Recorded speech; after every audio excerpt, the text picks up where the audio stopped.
Melalui sharing session listrik desa dan konsultasi publik rencana umum energi daerah, mendorong pemangku kepentingan bergerak cepat melakukan transisi energi berkelanjutan untuk masa depan NTT. Badan Meteorologi, Klimatologi, dan Geofisika atau BMKG memprediksi cuaca di wilayah Kota Kupang dilanda hujan seminggu ke depan. Berburu takjil saat berbuka puasa bersama menjadi hal yang istimewa. Warga Oesapa beramai-ramai membeli takjil di depan Masjid Al-Hidayah Oesapa, Kota Kupang. Halo, salam sejahtera pemirsa. Selain 3 topik utama tadi, kami juga menghadirkan informasi penting lainnya. Anda juga dapat menyaksikan Timur Sepekan dan program menarik lainnya melalui live streaming www.timortv.com. Bersama saya, Joy Mone, berikut Timur Sepekan selengkapnya.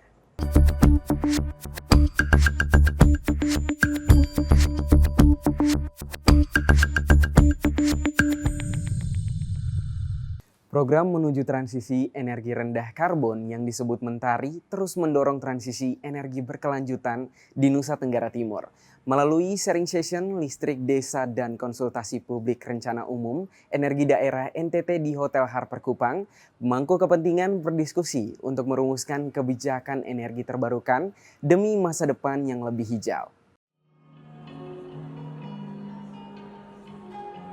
Direktorat Jenderal Energi Baru Terbarukan dan Konservasi Energi bersama tim pilar proyek demonstrasi serta tim pilar kolaborasi, peningkatan kapasitas, dan berjejaring Mentari menggelar sharing session listrik desa dan konsultasi publik atas rancangan rencana umum energi daerah atau RUED di Kota Kupang, Provinsi Nusa Tenggara Timur.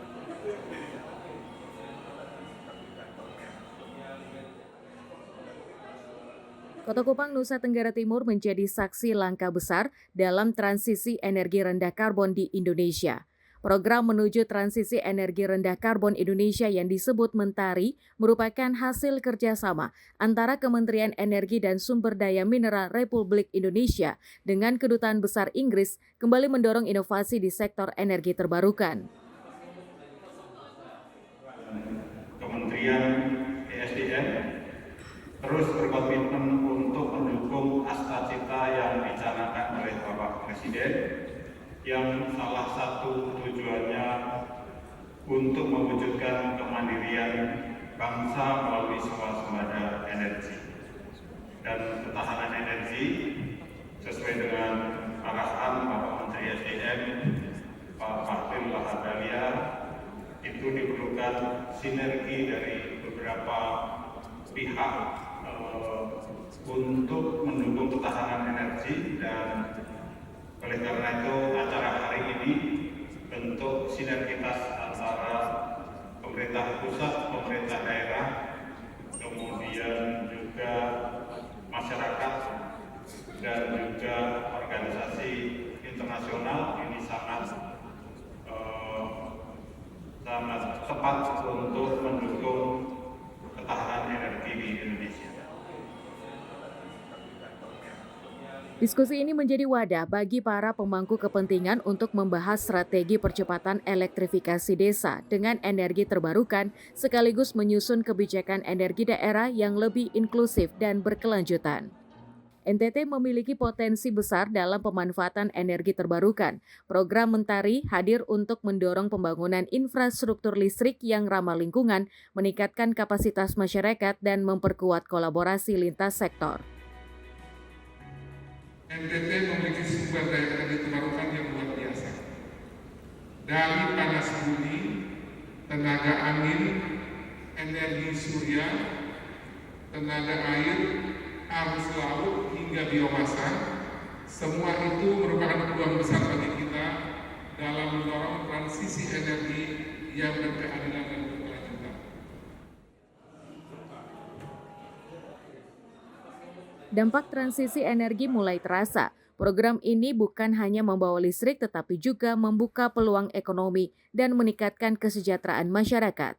Melalui penyusunan Rencana Umum Energi Daerah atau RUED NTT, pemerintah dan masyarakat bergerak bersama menuju energi yang lebih berkelanjutan dan terjangkau. Dari Kupang, Tim Timur TV melaporkan.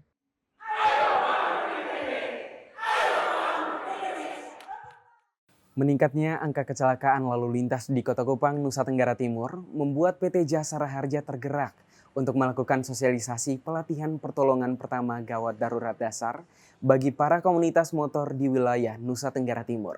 Hadir menjadi narasumber dalam kegiatan ini Kepala Unit Kecelakaan Satlantas Polresta Kupang dan Bidang Kedokteran dan Kesehatan Polda NTT. Menurut data PT Jasara Harja, kecelakaan lalu lintas banyak terjadi di jam 6 hingga 9 pagi. Sehingga hal ini perlu diperhatikan bagi masyarakat Kota Kupang, Nusa Tenggara Timur untuk kembali memperhatikan kelengkapan berkendara dan selalu mentaati peraturan lalu lintas.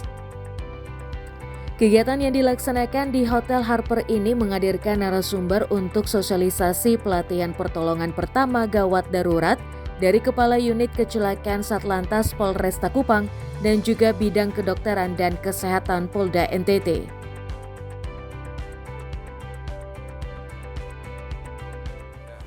Pelaksanaan PPDB ini dilakukan dalam rangka untuk lebih mengenalkan bagaimana cara kita pada saat melihat ataupun mengalami insiden dan kecelakaan supaya cepat tertangani sehingga pengaruh dari fatalitas meninggal dunia itu bisa ditekan semaksimal.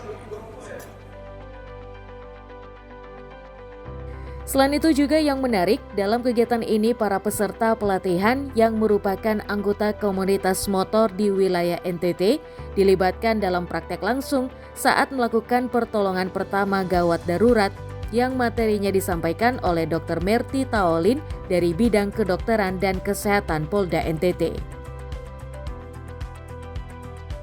Tentunya penting sekali materi ini untuk masyarakat secara umum, terutama kaum awam, karena pertolongan yang tepat, waktu yang tepat dapat menyelamatkan nyawa banyak orang seperti itu.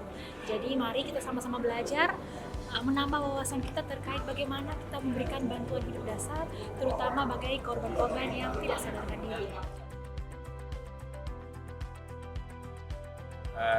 Saya mewakili teman-teman dari komunitas motor mengucapkan terima kasih kegiatan yang dilaksanakan oleh Jasara Harja tentang pertolongan pertama gawat darurat. Nah, ini sangat penting sekali ketika saya dan teman-teman melakukan touring perjalanan jauh. Banyak kendala kita hadapi seperti kecelakaan. Memang awalnya kita belum tahu apa yang harus kita lakukan. Tapi setelah mendapat pelatihan singkat dari Jasara Harja dan Bidokes, kita jadi tahu bagaimana cara penanganan pasien atau kita menolong orang ketika lagi terkena insiden atau kecelakaan. Sangat bermanfaat dan positif sekali. Kegiatan dengan tema Siap, Siaga, Aktif, Peduli ini melibatkan 15 perwakilan anggota komunitas motor wilayah NTT, pihak kelurahan, pelayaran, dan juga para pengelola angkutan umum. Mereka berharap kegiatan ini lebih rutin dilakukan guna menjadi pembelajaran baik khususnya bagi para pengendara agar mengurangi angka kecelakaan lalu lintas dan juga bisa membantu apabila mendapati korban saat kecelakaan lalu lintas. Dari Kupang, Tim Liputan Timur TV melaporkan.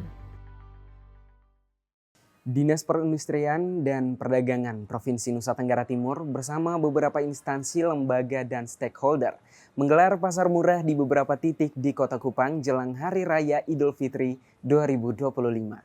Kegiatan ini menjadi upaya dalam menjaga stabilitas harga dan ketersediaan pasokan barang kebutuhan pokok bagi masyarakat. Dinas Perindustrian dan Perdagangan Provinsi Nusa Tenggara Timur bersama Tim Pengendalian Inflasi Daerah Nusa Tenggara Timur dan Bank Indonesia menggelar pasar murah di halaman depan Masjid Raya Nur Saada, Kupang. Kegiatan ini dilakukan untuk menjaga stabilitas harga, juga ketersediaan pasokan barang kebutuhan pokok bagi masyarakat Kota Kupang jelang Hari Raya Keagamaan tahun 2025. Dalam kegiatan ini, Disperindak menggandeng instansi lembaga, juga beberapa distributor untuk menyediakan barang kebutuhan pokok dengan harga yang terjangkau. pasar murah ini sesuai instruksi Bapak Gubernur dan Bapak Wakil Gubernur untuk membantu masyarakat menjelang Lebaran, jadi masa Ramadan ini dan mau menjelang Idul Fitri. Sekaligus juga untuk mau menjelang Paskah. Jadi pemerintah bekerjasama dengan teman-teman dari distributor untuk menjual atau membuat pasar murah ini. Nah, tujuannya membantu masyarakat karena harganya itu harga distributor, bukan harga pasar lagi.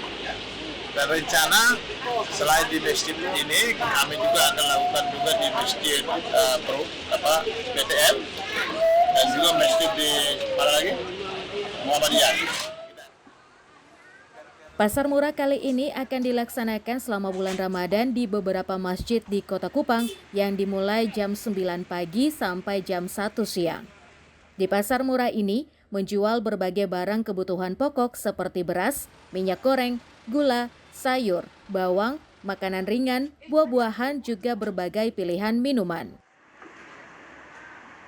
UMKM Sihanaya, kami menjual aneka bahan pangan untuk mendukung pemerintah dalam rangka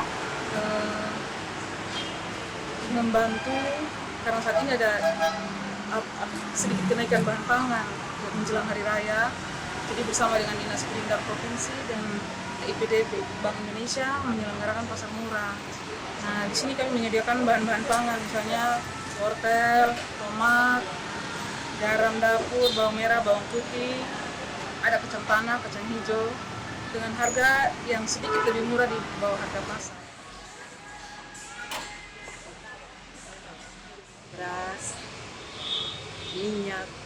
minyak kita, dengan sayur, dengan bawang putih, itu sah. Iya, tadi ada bawang putih.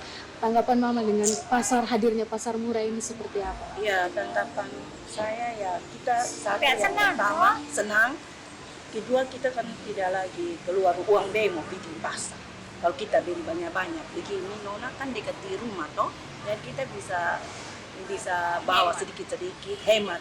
Kita bisa bawa sedikit-sedikit, ada yang datang anak-anak kita panggil. Pasar murah ini nantinya akan menjadi agenda rutin di Disperindak Provinsi NTT, terutama menjelang Hari Raya Besar Keagamaan, agar mempermudah masyarakat mendapatkan barang kebutuhan pokok dengan harga yang terjangkau. Selain itu juga, pasar murah ini bisa membantu para pedagang usaha mikro kecil menengah untuk menjual produk mereka. Dari Kupang, tim Timor TV melaporkan. Dinas Perindustrian dan Perdagangan Provinsi Nusa Tenggara Timur mendukung program Quick Win NTT yang dicanangkan oleh Gubernur dan Wakil Gubernur Nusa Tenggara Timur. Program ini untuk memberikan dampak nyata dan cepat bagi perekonomian dan kesejahteraan masyarakat. Gubernur dan Wakil Gubernur Nusa Tenggara Timur meluncurkan 6 program Quick Win NTT, salah satunya yaitu Gerakan Beli NTT. Program ini guna membangkitkan produk lokal, di mana untuk mengutamakan penggunaan produk lokal dalam setiap kegiatan pemerintahan dan masyarakat. Dinas Perindustrian dan Perdagangan Provinsi Nusa Tenggara Timur memberi dukungan penuh terhadap program Quick Win NTT untuk 100 hari pertama pemerintahan Gubernur dan Wakil Gubernur NTT. Salah satunya dengan memberikan fasilitas hak kekayaan intelektual merek untuk meningkatkan daya saing produk dalam negeri. Saya Setson Libing, Kepala Dinas Perindustrian dan Perdagangan Provinsi Nusa Tenggara Timur, mengajak seluruh masyarakat Nusa Tenggara Timur untuk melaksanakan salah satu gerakan membangun ekonomi rakyat NTT, terutama membangun industri kecil dan menengah di Nusa Tenggara Timur melalui gerakan Beli NTT. Gerakan Beli NTT adalah salah satu gerakan untuk mengajak seluruh masyarakat Nusa Tenggara Timur memproduksi, mengkonsumsi, menggunakan, bahkan memasarkan produk-produk lokal karya anak bangsa di Nusa Tenggara Timur. Baik itu tenun ikat, baik itu kuliner, maupun kria. Sekali lagi, Saya mengajak kita semua untuk mencintai produk lokal kita, menggunakan bahkan memasarkan kepada dunia tentang karya yang maha mulia. Dalam waktu dekat, Disperindak NTT juga akan melakukan berbagai pelatihan bagi para pelaku usaha mikro, kecil, dan menengah agar mampu meningkatkan kemampuan, daya saing, penghasilan, dan juga kesadaran akan pentingnya kualitas produk, keamanan, dan kesehatan. Sehingga pelaku UMKM bisa mengakses pasar lokal, nasional maupun internasional dengan baik. Dari Kupang, Tim Liputan Timur TV melaporkan. Dalam mendukung ketahanan pangan, Lembaga Pemasyarakatan Lapas Kelas 2A Kupang melakukan panen raya. Liputan ini akan hadir sesaat lagi. Tetap bersama kami.